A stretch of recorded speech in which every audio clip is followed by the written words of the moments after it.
Hi friends, welcome to Taj kitchen. Friends, ఈరోజు నేను మీకు ఎర్ర కందిపప్పు రెసిపీని అయితే చూపెట్టబోతున్నాను. దీన్ని మేము చపాతీలో చేసుకొని తిన్నాం అనమాట. చాలా బాగుంది.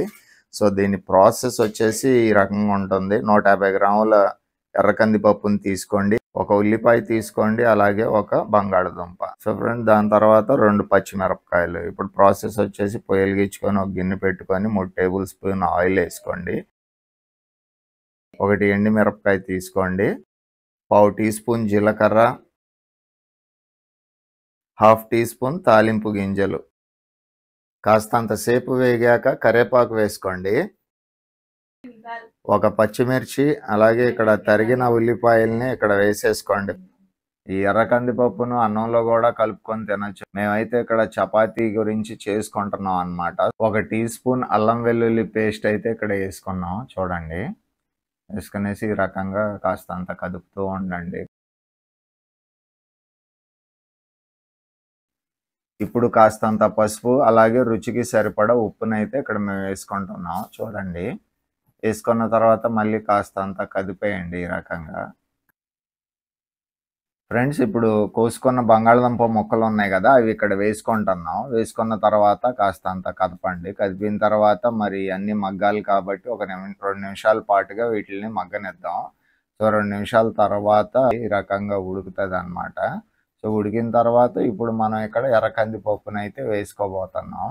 సో ప్రాసెస్ అన్నది స్టెప్ బై స్టెప్గా ఉంటుంది. చూడండి, సో మంచి రుచి వంటకానికి రావాలి అంటే ప్రాసెస్ ఉంటుంది అన్నమాట. అలా చేసుకుంటే కనుక మంచి రుచికరమైన రెసిపీని మనం ఏదైనా కానీ అలా చేసుకోగలం.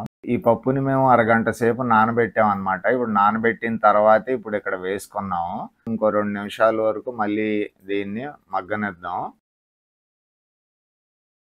ఇప్పుడు ఆ నానబెట్టిన పప్పు వాటర్ ఉంది కదా, ఆ నీరుని ఇక్కడ వేసుకుంటున్నాం అన్నమాట.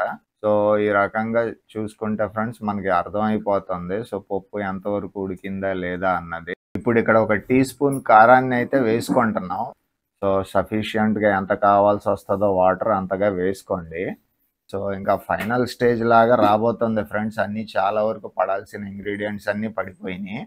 సో ఈ రకంగా మంచి రుచికరమైన పప్పు అయితే రెడీ అవ్వబోతుంది. చూడండి, మళ్ళీ దీనికి ఇంకో 2 నిమిషాల పాటు కాస్త ఉడకనిద్దాం.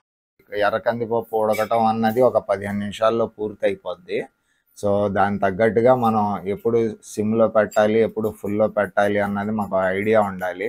కుకింగ్ చేసేటప్పుడు మొట్టమొదట్లో ఎట్లాగో ఫుల్లో పెట్టుకుంటాం కాబట్టి ఇంకా ప్రాసెస్ ఫైనల్కి వచ్చేటప్పటికి కాస్తంత ఆ మీడియం ఫ్లేమ్లో పెట్టుకోవాలన్నమాట. సో చూడండి, ఫైనల్గా మంచి రుచికరమైన ఎర్ర కందిపప్పు రెసిపీ అయితే రెడీ అయిపోయింది.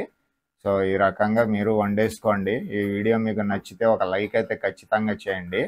సో దీన్ని మేము చపాతీలో చేసుకున్నామని చెప్పాను కదా, చాలా రుచికరంగా ఉంటుంది. ఎన్ని చపాతీలైనా ఫటాఫట్ లాగించవచ్చు అన్నమాట ఈ రుచికరమైన పప్పుతో.